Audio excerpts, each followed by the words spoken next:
ou on n'a pas confiance, ça dépend. Hein. Mais en tout cas, on sait quelque chose, c'est qu'il y a officiellement 600 000 personnes qui n'ont pas à bouffer en France, quoi, tous les jours. Et les mecs vous disent ça comme un chiffre, et quand on leur demande qu'est-ce qu'ils vont faire pour ça, ils disent ben je sais pas. Alors nous on sait et on le fait, voilà. On est dans la merde. C'est-à-dire que moi personnellement ça va, j'ai gagné du pognon et je le dis tout le temps et j'en ai rien à foutre, je vais me tirer. Mais pour ceux qui sont obligés de rester, c'est vraiment le bordel. C'est vraiment pas bien. Il y a une pyramide sociale où il y a un mec qui est en haut tout seul, Giscard, vous direz il y a du vent en ce moment-là. Parce qu'il y a beaucoup de mecs qui veulent sa place. Et plus on descend, plus on est nombreux. Et quand on arrive en bas, on est vraiment dans la merde. Alors moi, ce que je voudrais, c'est qu'on remue la merde de manière à ce que... C'est donc vraiment une histoire de merde, ma candidature. Je voudrais qu'on remue la merde et que l'odeur monte jusqu'au nez des mecs qui dirigent. Et qu'au lieu d'être tournés vers l'extérieur du pays, ils se tournent un peu vers l'intérieur et qu'ils disent qu'est-ce qu'il y a, qu'est-ce qui se passe, qu'est-ce qu'ils ont ceux-là. Ah merde, on leur prend tout leur pognon. Ah oui, il faudrait leur en laisser un. C'est un mec qui a donné à bouffer aux gens, quoi. C'est incroyable, quoi.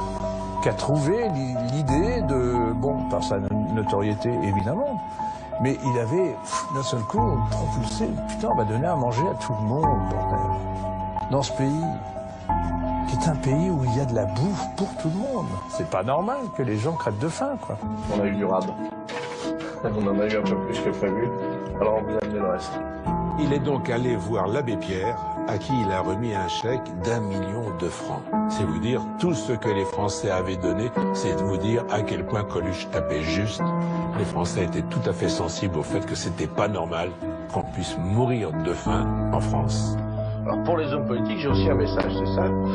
Et puis pour ce que je crois à leur sincérité, j'ai un autre message, c'est ça.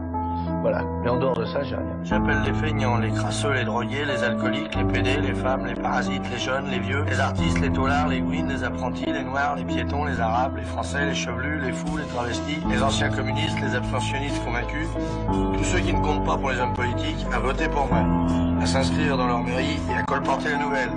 Tous ensemble pour leur foutre au cul avec Coluche, le seul candidat qui n'a pas de raison de mentir. Je me suis trouvé dans une situation avec les Restaurants du Cœur où ils m'ont tous fait des promesses, tu vois.